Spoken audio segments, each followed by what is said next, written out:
Behind the golden gates of Kensington Palace, where every whispered word carries the weight of centuries and every decision ripples through the monarchy, a single moment threatens to shatter the carefully constructed facade of royal unity. When Prince William discovers that his youngest son's personal protection has been quietly stripped away without his knowledge, the future king's legendary composure crumbles, revealing a father's raw fury in a royal family on the precipice of its most explosive internal conflict in decades. What begins as a routine security briefing becomes the spark that ignites a powder keg of buried resentments, hidden agendas, and dangerous power plays within the House of Windsor. As loyal guards are dismissed, trusted advisors turn against each other, and family loyalty is tested to its breaking point, the question becomes not just who made this decision, but why they're willing to risk everything to see it through. In the hallowed halls where kings have ruled for generations, a battle for control is about to begin that will determine not just young Louis's fate, but the very future of the British monarchy itself. The morning mist clung to the perfectly manicured lawns of Kensington Palace as Prince William strode purposefully through the East Wing corridors, his footsteps echoing against the centuries-old stone floors. The weight of royal responsibility sat heavily on his shoulders that Tuesday morning in late October. But nothing could have prepared him for the revelation that would shake the very foundations of his trust in the institution he was born to lead. William had always prided himself on being hands-on when it came to his family's security arrangements. Unlike many royals who left such matters entirely to their protection officers, he made it his business to know every detail about who guarded his children, when shifts changed, and what protocols were in place. This morning's routine security briefing with Commander Sarah Mitchell, head of Royal Protection Services, was supposed to be just another administrative formality. The oak-paneled briefing room felt unusually tense as William entered, noting immediately that Commander Mitchell's usual composed demeanor seemed strained. Her typically immaculate uniform appeared slightly wrinkled, and there was something in her eyes that suggested she'd been wrestling with difficult news throughout the sleepless night. "Good morning, Commander," William said, settling into the leather chair at the head of the polished mahogany table. "I trust everything is running smoothly with the children's protection details?" Mitchell cleared her throat, her fingers drumming nervously against the manila folder before her. "Your Royal Highness, there's something we need to discuss regarding Prince Louis's security arrangements." The casual mention of his youngest son's name in what was clearly a serious context caused William's attention to sharpen instantly. Louis, at just 5 years old, represented the most vulnerable member of their family, and any changes to his protection were matters of utmost importance. "What kind of changes?" William asked, his voice taking on the authoritative tone that those close to him recognized as a warning sign. Mitchell opened the folder, revealing several official documents bearing the royal seal. "As of yesterday evening, Prince Louis's personal protection officer has been reassigned to other duties within the palace. The decision was made to streamline security operations and reduce what was deemed unnecessary coverage for the younger members of the royal family." The words hit William like a physical blow. His jaw tightened as he processed what he'd just heard, his mind immediately racing to understand not just what had happened, but who had authorized such a dramatic change without his knowledge or consent. "Reassigned?" William's voice was dangerously quiet. "Commander Mitchell, are you telling me that my 5-year-old son's personal bodyguard has been removed from his post and I'm only learning about this now after the fact?" The tension in the room became almost unbearable as Mitchell realized the full extent of William's shock. She had assumed, naturally, that such a significant decision would have been discussed with the Prince of Wales before implementation. The growing horror in her expression suggested she was beginning to understand that this assumption had been catastrophically wrong. "Sir, I was informed by Palace administration that this decision had been approved at the highest levels." The documentation clearly states that the reassignment was part of a broader restructuring initiative designed to optimize royal protection resources. William's hands clenched into fists on the table surface. The careful control he'd learned to maintain in all situations began to crack as the full implications of what had occurred became clear. Someone within the palace hierarchy had made a unilateral decision about his child's safety, deliberately bypassing him in the process. "Show me the authorization," he demanded, his voice carrying the unmistakable authority of a future king who would not be denied. Mitchell slid the documents across the table with trembling fingers. As William's eyes scanned the official papers, his expression grew darker with each line he read. The authorization bore the signature of Sir Edmund Hartwell, the Deputy Private Secretary to King Charles III, but notably absent was any indication that William himself had been consulted or even informed about the decision. The realization that his own father's administration had orchestrated this change without his knowledge felt like a betrayal of the most fundamental kind.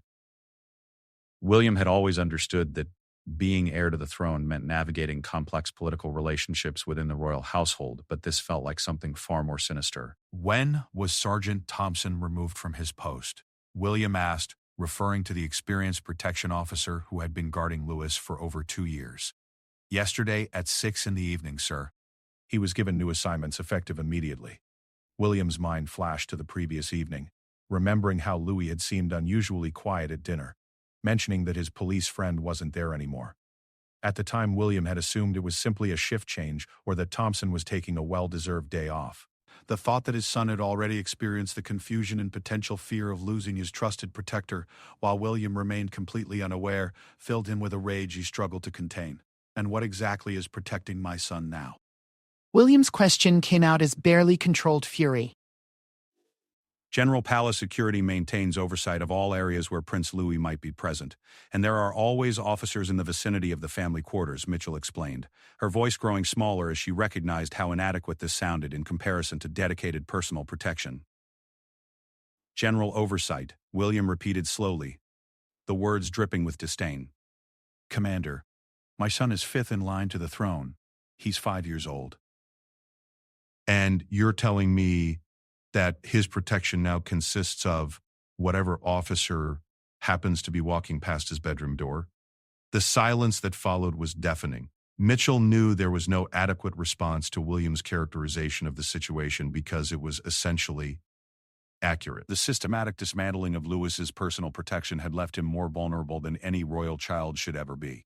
William stood abruptly, his chair scraping against the floor with a harsh sound that seemed to echo his emotional state. I want Sergeant Thompson reinstated immediately. I want a full report on who authorized this change and why I wasn't consulted. And I want to know if there have been any other modifications to my family's security that I'm apparently not important enough to be informed about. Sir, I don't have the authority to countermand orders that came from the King's office. Mitchell replied carefully, though her sympathetic expression suggested she understood William's position completely. The mention of his father's office as the source of these orders sent a fresh wave of anger through William. This wasn't just about palace bureaucracy or administrative efficiency. This was about someone deliberately undermining his role as a father and as the heir to the throne, using his own father's authority to do it. Then I suggest you find someone who does have that authority, because this conversation is far from over. William said, his voice carrying the unmistakable threat of royal displeasure that could end careers and reshape the entire palace power structure. As he left the briefing room, William's mind was already racing ahead to the confrontations that lay ahead. This wasn't simply about restoring Lewis's protection officer, though that remained his immediate priority. This was about understanding why someone had felt empowered to make such decisions without his input and what other changes might be happening behind his back. The walk back to his private offices felt longer than usual, each step accompanied by growing questions about trust, loyalty, and the increasingly complex dynamics within his own family. William had always known that inheriting the throne would bring challenges, but he had never anticipated that some of those challenges would come from within the palace walls themselves. His phone buzzed with an urgent message from his private secretary, requesting an immediate meeting to discuss several pressing matters related to recent administrative decisions. The timing suggested that news of his reaction to Lewis's protection changes was already spreading through the palace corridors, and that other revelations might be waiting for him. As William reached his office door, he paused for a moment to compose himself before facing whatever additional surprises awaited him. The carefully maintained balance of royal life was beginning to shift, and he had the distinct feeling that this morning's discovery about Lewis's security was only the beginning of a much larger and more dangerous game being played within the House of Windsor. The ornate grandfather clock in the corner chimed 9 times, marking the beginning of what would prove to be one of the most challenging days in Prince William's life as heir to the British throne. What had started as a routine security briefing had evolved into the opening move of a conflict that would test every relationship, every loyalty, and every assumption he had ever held about his family and his future role as king. The emergency meeting with his private secretary, James Whitmore, only served to deepen William's growing sense that something far more complex was unfolding within the palace walls. Whitmore, a seasoned diplomat who had served the royal family for over 15 years, looked unusually grave as he spread several documents across William's desk. Your Royal Highness, the situation regarding Prince Louis's protection appears to be part of a broader initiative that extends well beyond simple security reorganization, Whitmore began, his voice carrying the careful neutrality that palace staff employed when delivering potentially explosive information. William settled behind his desk, his earlier anger now crystallizing into a cold, focused determination to understand exactly what was happening to his family. Explain. Whitmore consulted his notes before continuing. Over the past 6 weeks, there have been significant changes to various aspects of royal household operations, all authorized through channels that bypassed normal consultation procedures with your office. The removal of Prince Louis's personal protection officer is the most recent, but certainly not the first. The revelation that this had been happening for weeks without his knowledge sent a fresh surge of fury through William. He had been deliberately kept in the dark about decisions affecting his own family, and the systematic nature of these changes suggested a coordinated effort rather than administrative oversight. "What other changes?" William asked, his voice dangerously quiet. Princess Charlotte's riding instructor was dismissed 3 weeks ago, officially due to budget constraints. Prince George's personal tutor had his hours significantly reduced, again citing cost-saving measures. Several long-serving staff members in the children's household have been reassigned to other duties, and there's been a general scaling back of what the administration terms excessive personal services for the younger royals. Each item on Whitmore's list felt like another deliberate slight, another indication that someone was systematically undermining the level of care and attention his children had always received. William's mind immediately went to Catherine, wondering if she was aware of these changes and how they might be affecting the children's daily routines and sense of security. "Has the Princess of Wales been informed about any of these modifications?" William asked. "According to my contacts, Her Royal Highness has raised concerns about several of these changes with her own staff, but was told that they were temporary adjustments that would be resolved shortly. It appears that she was also not consulted about the more significant decisions." The thought that both he and Catherine had been deliberately excluded from decisions about their own children's welfare transformed William's anger into something approaching rage. This wasn't just administrative overreach, it was a direct challenge to their authority as parents and as senior members of the royal family. William stood and walked to the window overlooking the palace gardens, where he could see Louis playing with his nanny under the watchful eye of what was presumably the general security that had replaced his personal protection officer. The sight of his youngest son, innocent and unaware of the political maneuvering that was affecting his life, strengthened William's resolve to get to the bottom of this situation. "James, I need you to arrange a meeting with Sir Edmund Hartwell immediately, and I want a complete audit of every decision that's been made regarding my family's household in the past 2 months, regardless of which office authorized it." Whitmore made notes quickly, then hesitated before speaking again.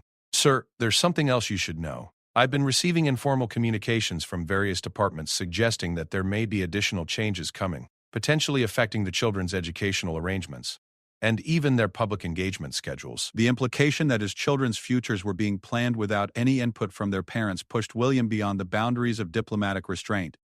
"Are you telling me that someone is making decisions about my children's education and public roles without consulting me or my wife?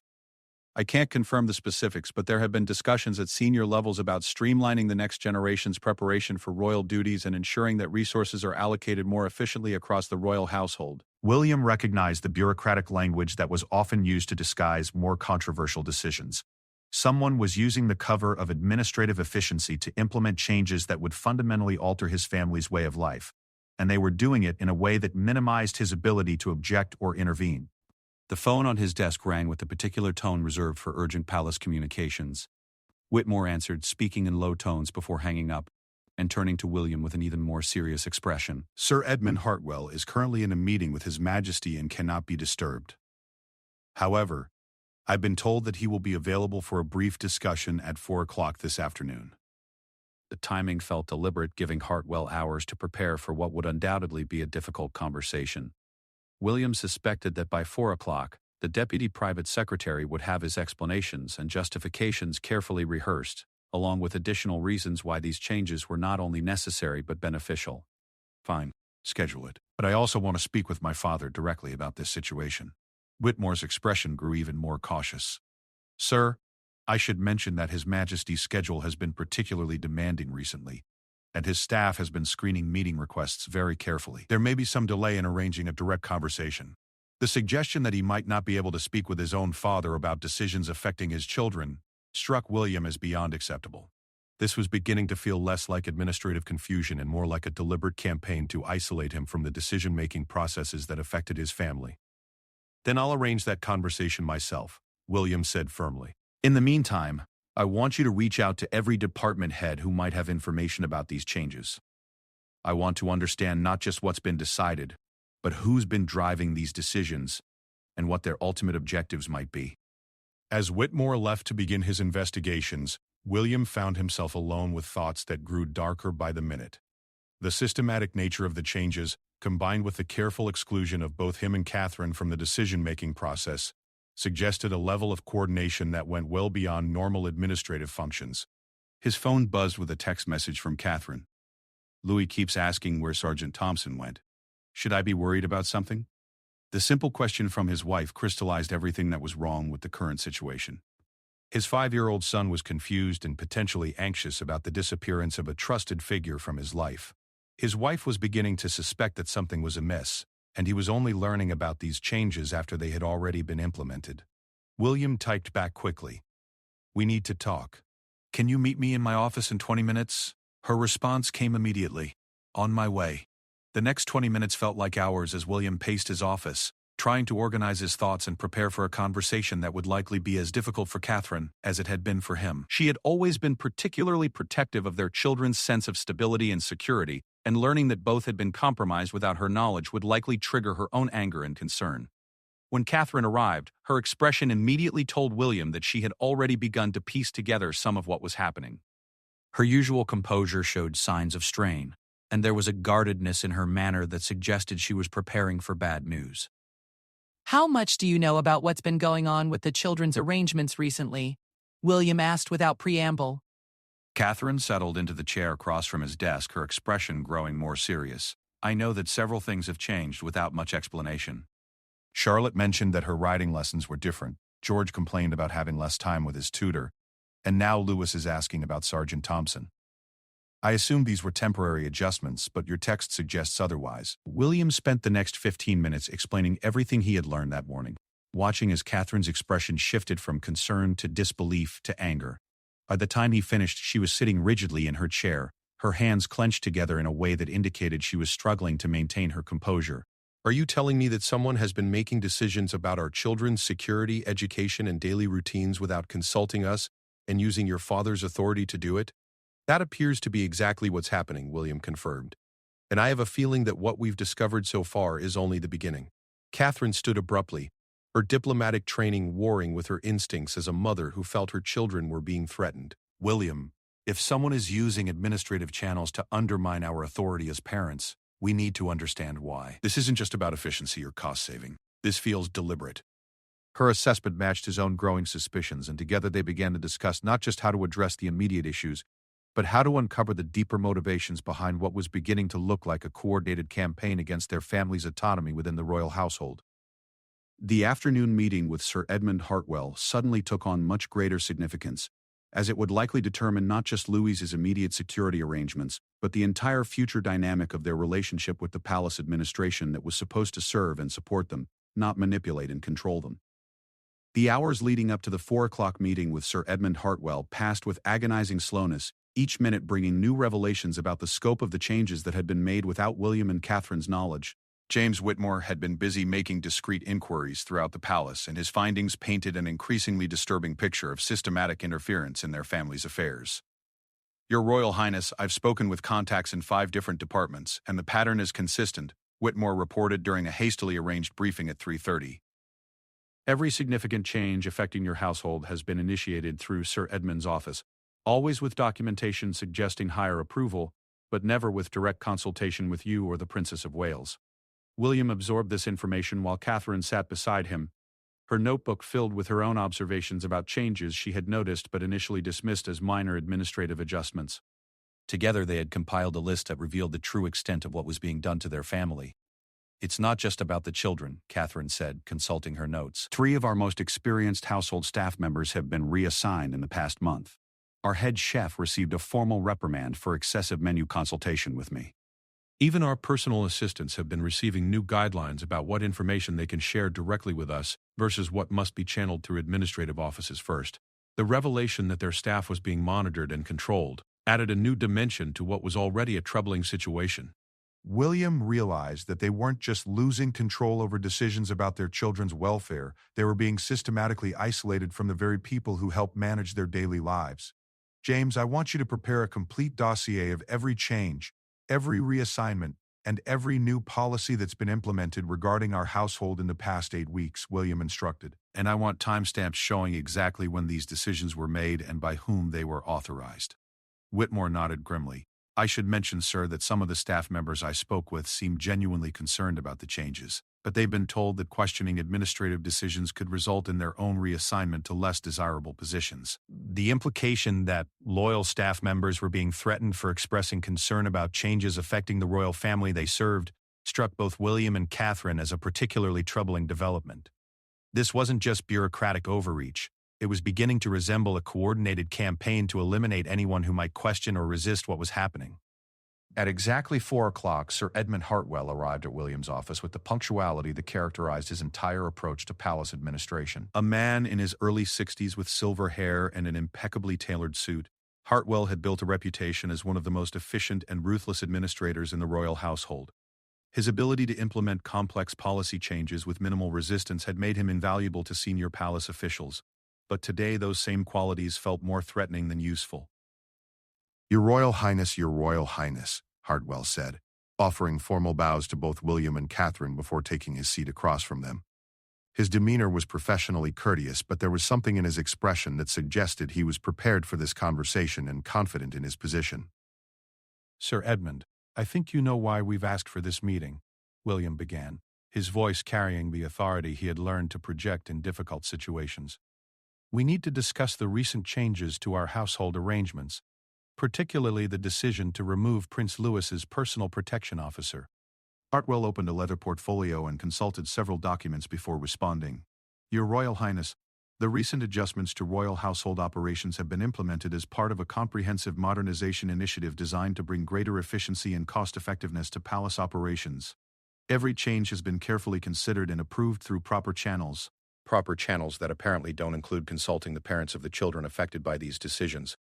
Catherine interjected, her diplomatic training evident in her controlled tone despite the anger clearly visible in her expression. Your Royal Highnesses, with respect, the management of royal household resources and security arrangements falls under administrative oversight that operates according to established protocols. While your input is always valued, certain operational decisions must be made with broader institutional considerations in mind.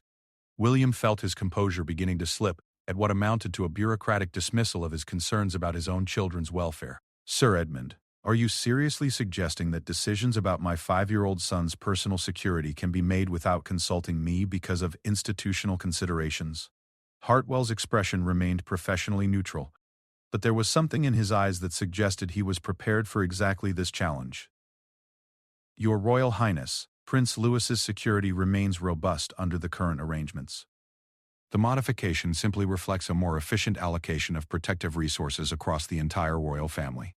More efficient for whom? Catherine asked pointedly, because it certainly isn't more efficient for a 5-year-old child who has lost a trusted protector and doesn't understand why. For the first time, Hartwell's composed facade showed a slight crack. Your Royal Highness, I understand that change can be difficult for children, but these adjustments are necessary for the long-term sustainability of royal household operations. William leaned forward, his voice taking on the dangerous quiet that those who knew him had learned to recognize as a warning. Sir Edmund, I want Sergeant Thompson reinstated to his position immediately. I want a complete halt to any further changes affecting my family without my explicit approval, and I want a full explanation of who authorized these decisions and what other modifications are being planned. Hartwell consulted his documents again, his movements deliberate and unhurried. Your Royal Highness, I'm afraid that reversing implemented policies would require authorization from His Majesty's office, and there are additional considerations that make immediate changes impractical.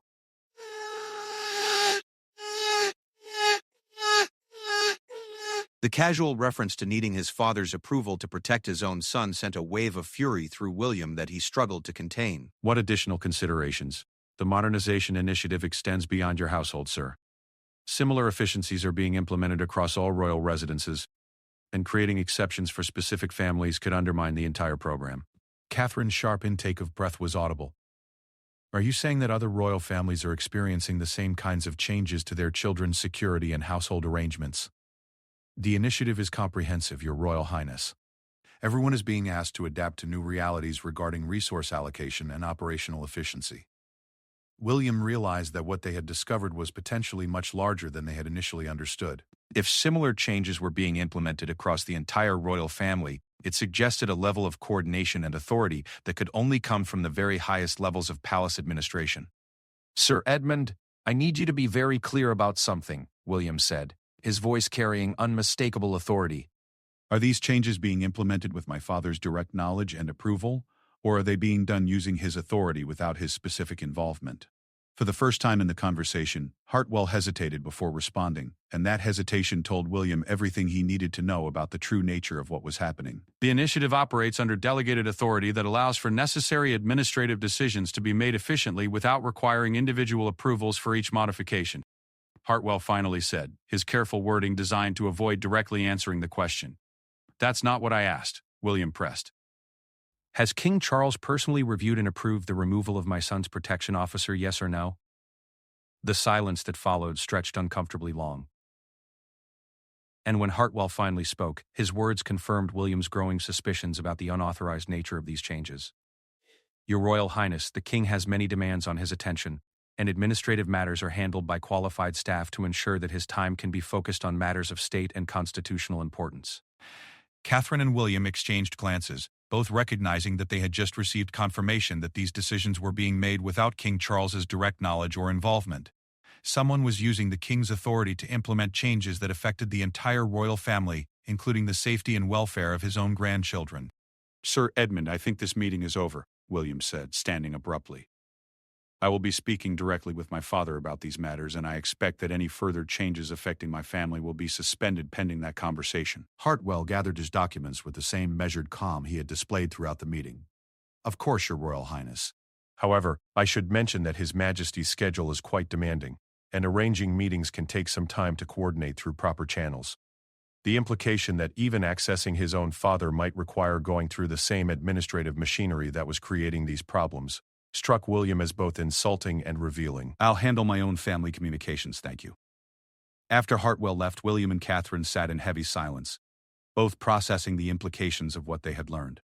The situation was clearly much more serious and far-reaching than they had initially realized, and the solution would require navigating palace politics at the highest levels. William, if someone is using your father's authority to make these kinds of decisions without his knowledge, we're dealing with something that goes well beyond administrative overreach, Catherine said quietly. I know, William replied grimly. And I have a feeling that confronting my father about this is going to reveal some very uncomfortable truths about how much control he actually has over what's being done in his name. The conversation with King Charles proved to be even more explosive than William had anticipated, but not for the reasons he had expected. Rather than discovering a father who was unaware of the changes being made in his name, William found himself face-to-face with a monarch who was not only fully informed about the modernization initiative but had personally endorsed its most controversial elements. The meeting took place in King Charles's private study at Clarence House, a room that had witnessed countless difficult family conversations over the decades. The afternoon light filtered through heavy curtains, casting long shadows across the antique furniture and oil paintings that reflected centuries of royal history. What should have been a familiar, comfortable setting felt charged with tension as William prepared to confront his father about decisions that affected his grandchildren's safety and welfare.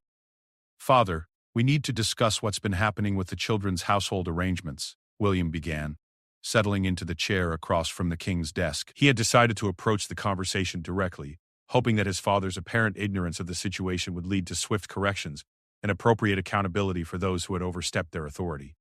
King Charles looked up from the state papers he had been reviewing, his expression immediately becoming guarded in a way that William found unexpected. I assume you're referring to the efficiency improvements that have been implemented across royal households. Yes, I'm aware of those changes. The casual acknowledgement hit William like a physical blow. He had prepared for a conversation about administrative overreach and unauthorized decisions, not a defense of policies that his father had apparently supported from the beginning. You're aware that Lewis's personal protection officer was removed without consulting me or Catherine? William asked, struggling to keep his voice level. I'm aware that security arrangements have been reviewed and optimized based on current threat assessments and resource availability, King Charles replied, his tone taking on the formal quality he used when discussing official matters. The protection of all family members remains adequate under the revised arrangements. William felt his carefully prepared arguments begin to crumble as he realized that this wasn't going to be a conversation about correcting administrative mistakes. This was going to be a confrontation about fundamentally different philosophies regarding how the royal family should operate. Father, Louis is 5 years old. He's fifth in line to the throne. How is general security coverage adequate protection for a child who has been specifically targeted by threat assessments in the past? King Charles set down his pen and fixed his son with a steady gaze that William recognized from his own childhood when difficult lessons about royal duty were being taught. William, the monarchy is facing financial pressures and public scrutiny that require us to demonstrate responsibility in how we use public resources. The previous arrangements for the younger grandchildren represented an excess that could no longer be justified. The word excess in reference to his children's safety triggered a surge of anger in William that he struggled to contain. We're talking about the safety of your grandchildren, not luxury expenses that can be trimmed for public relations purposes. We're talking about sustainable practices that will allow the monarchy to continue serving the British people without appearing wasteful or out of touch, King Charles replied firmly. Every royal family member cannot maintain the same level of personal services and protection indefinitely. Priorities must be established. William began to understand that this conversation was revealing philosophical differences that went far beyond the immediate issues with Louis's protection. His father apparently viewed the changes not as administrative overreach, but as necessary modernization that reflected his vision for a more streamlined, cost-effective monarchy. And who decided that my children were lower priority than other family members? Who made the determination that a 5-year-old's security could be reduced while others maintain full protection details? King Charles's expression grew more stern. These decisions were made based on careful analysis of actual security needs, public engagement requirements, and the overall sustainability of royal household operations. Your children are well protected under the current arrangements. By whose standards? William demanded, his diplomatic restraint finally breaking. Father, someone made decisions about my children's safety, education, and daily routines without consulting me or Catherine. How is that acceptable under any circumstances? Because sometimes difficult decisions must be made for the greater good of the institution, even when individual family members might prefer different arrangements. King Charles replied, his voice carrying the authority of someone who had spent decades making such decisions. The monarchy cannot function if every administrative choice requires lengthy consultations with everyone who might be affected. The response revealed the fundamental disconnect between William's view of these changes as personal attacks on his family and his father's perspective, that they represented necessary institutional adjustments. William realized that convincing his father to reverse these policies would require more than appeals to family loyalty or parental concern. Father, I need you to understand something very clearly, William said, his voice taking on the tone of authority he had inherited but rarely used with family members. If my 5-year-old son is injured or endangered because someone decided that his protection was excessive, the responsibility will not fall on administrative staff or policy analysts. It will fall on you, and on me, and on this family. Are you prepared for that responsibility? King Charles's expression softened slightly at the direct challenge, but his position remained unchanged. William, I understand your concerns, but I have to balance the security needs of the entire family against public expectations and financial realities. The current arrangements provide appropriate protection while demonstrating fiscal responsibility. And what happens when those arrangements prove inadequate? What happens when the reduced protection, the dismissed staff, the scaled-back security measures result in a situation that could have been prevented under the previous system? Then we will address that situation when and if it occurs, King Charles replied. But we cannot base policy decisions on hypothetical worst-case scenarios that may never materialize. William realized that his father's position was based on calculations that treated his children's welfare as variables in a larger equation about public perception and institutional sustainability. The personal dimension of these decisions, the impact on the children themselves, seemed secondary to broader political considerations. Father, I'm asking you, as your son and as the father of your grandchildren, to reconsider these policies. At minimum, I'm asking for Louis's personal protection officer to be reinstated and for any future changes affecting my family to be discussed with me before they're implemented. King Charles was quiet for several long moments, and William hoped that his personal appeal might succeed where policy arguments had failed. When his father finally spoke, however, it was with the finality of someone who had made difficult decisions and would not be swayed from them. William, I understand that these changes are difficult for you and Catherine. Change is always challenging, especially when it affects the people we care most about. But the monarchy faces challenges today that require us to make hard choices about how we operate and how we present ourselves to the public. That's not an answer to my request, William pointed out. Because I cannot grant what you're asking, King Charles replied sadly. The policies that have been implemented are part of a broader transformation that cannot be reversed for individual families without undermining the entire initiative. I'm sorry, but the current arrangements will remain in place. The finality of his father's position left William stunned. He had expected resistance, perhaps even disagreement, but not an absolute refusal to consider modifications that would ensure his children's safety and his own authority as their father. But you're telling me that institutional priorities outweigh the safety and welfare of your own grandchildren? I'm telling you that the monarchy's survival depends on our ability to adapt to changing circumstances, even when that adaptation requires personal sacrifices from family members, King Charles replied. I hope that someday you'll understand the reasoning behind these decisions.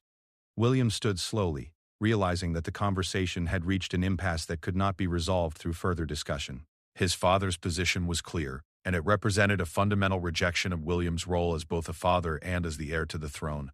Father, I hope you understand that this decision will have consequences that extend far beyond administrative efficiency, William said quietly. You're not just changing security protocols or household management. You're changing the relationship between us and between this family and the institution we're supposed to serve. King Charles looked genuinely pained by his son's words, but his resolve remained unchanged.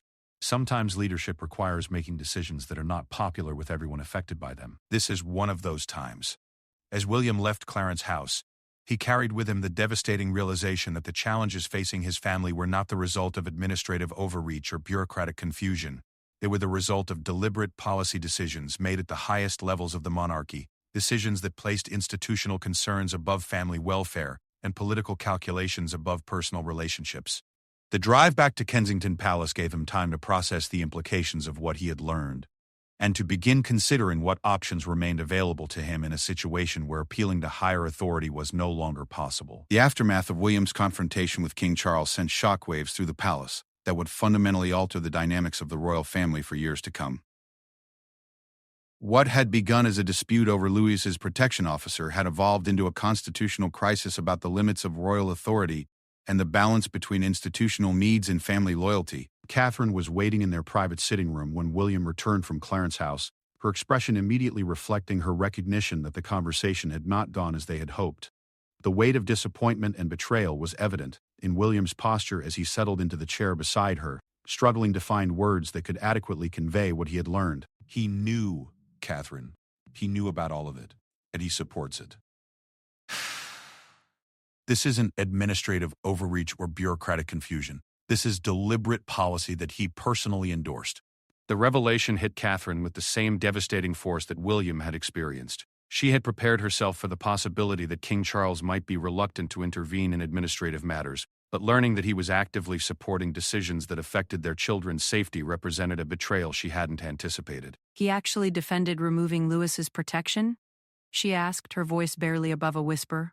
He called the previous arrangements excessive and unsustainable. He said that difficult decisions had to be made for the greater good of the institution and that our children's security was adequate under the current system. Catherine's hands clenched in her lap as she processed the implications of her father-in-law's position. William, if the king is personally supporting these changes, what options do we have to protect our children? It was the question that had been haunting William throughout the drive back to Kensington Palace.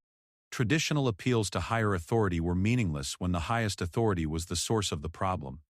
Constitutional channels offered no recourse when the constitutional head of the family was the one making decisions they opposed.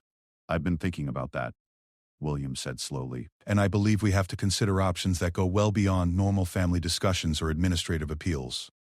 Over the next several hours, William and Catherine engaged in conversations that would have been unthinkable just days earlier. They discussed the possibility of using William's position as heir to the throne to publicly challenge policies he opposed. They considered whether media pressure might force reconsideration of decisions that affected the safety of royal children. Most significantly, they began to explore what constitutional scholars might call the nuclear option, the possibility that William could use his unique position to force a fundamental reevaluation of how royal household decisions were made. If I were to make it clear that I would not accept the throne under the current system of governance, it would create a constitutional crisis that would force examination of these policies, William said during one of their most difficult conversations. The monarchy cannot function without a willing heir, and I'm not willing to inherit a system that treats my children's welfare as a secondary consideration.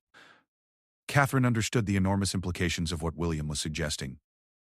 That would mean challenging not just these specific policies, but the entire structure of how royal authority is exercised. Are you prepared for that kind of conflict? I'm prepared to do whatever is necessary to protect our children and preserve our authority as their parents, William replied. If that means forcing a constitutional crisis, then perhaps that's what needs to happen. The discussions continued over several days, with both William and Catherine carefully considering the ramifications of various courses of action. They consulted with constitutional experts, spoke confidentially with trusted advisors, and explored every possible avenue for resolving the situation without destroying relationships or destabilizing the monarchy itself. Meanwhile, the effects of the modernization initiative continued to ripple through their daily lives. Lewis continued to ask about Sergeant Thompson. Charlotte struggled with the changes to her routine, and George became increasingly aware that something significant was happening within the family.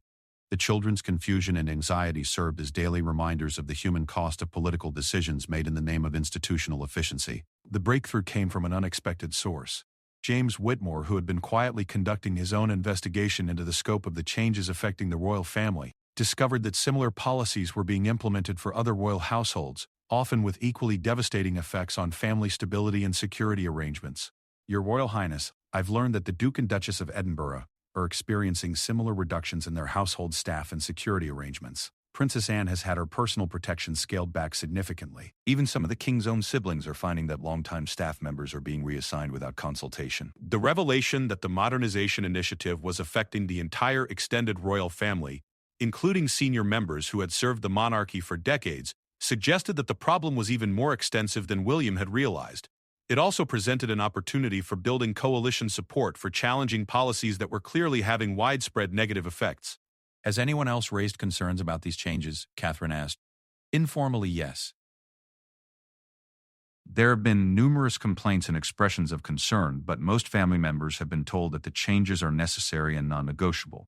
Several have been warned that public criticism of palace policies could result in further reductions to their household support. The implication that family members were being threatened with additional penalties for objecting to policies that affected their own welfare suggested a level of institutional control that William found deeply troubling. The monarchy was beginning to resemble an organization where dissent was punished rather than considered. James, I want you to arrange discreet conversations with other affected family members. I want to understand whether there's support for a coordinated response to these policies.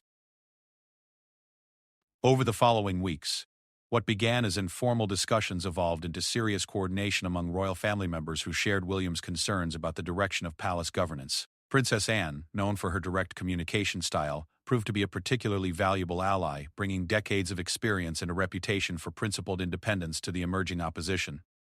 The coalition that formed around challenging the modernization initiative included unexpected alliances and revealed fault lines within the royal family that had previously remained hidden. Some family members supported King Charles's vision of a streamlined monarchy, while others viewed the changes as fundamental threats to their autonomy and security.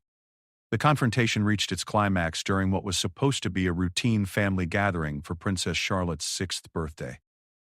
What should have been a celebration became an intervention, as William, supported by several other senior royals, presented King Charles with a united front demanding reconsideration of the policies affecting their families. "Father, we're not here to discuss administrative efficiency or public relations strategies," William said, speaking for the group. "We're here because your modernization initiative is threatening the safety, stability, and welfare of your own family members. These policies must be revised to include meaningful consultation with the people they affect." King Charles, faced with organized opposition from his own family rather than individual complaints he could dismiss, found himself in a position where compromise became necessary for the first time since implementing the changes. The resolution that emerged from hours of difficult negotiation represented significant concessions from both sides. Lewis's personal protection officer was reinstated, though within a modified framework that addressed some of the king's concerns about resource allocation. Future changes affecting family security or household arrangements would require consultation with affected family members before implementation. Most importantly, a formal mechanism was established for resolving disputes about palace policies that affected royal family welfare. The victory, however, came at a significant cost to family relationships. The confrontation had revealed fundamental differences in philosophy about royal duty, family loyalty, and institutional priorities that would take years to fully heal. William's willingness to challenge his father's authority had established him as a force within the family that could not be ignored, but it had also created a dynamic of opposition that would influence their relationship for the remainder of King Charles's reign. As Louis ran happily through the palace corridors, once again under the watchful eye of Sergeant Thompson, William reflected on the lessons learned from the crisis. The monarchy's strength had always come from the balance between institutional stability and family unity, but that balance required constant vigilance and occasional courage to challenge authority when it overstepped proper bounds. The royal tensions that had ignited over a 5-year-old's protection officer had ultimately revealed truths about power, family, and responsibility that would shape the British monarchy for generations to come. William had discovered that being heir to the throne meant not just preparing to inherit authority, but being willing to challenge that authority when it threatened the people he was sworn to protect. Royal tensions ignite, William furious over Sentry's removal from Louis's door.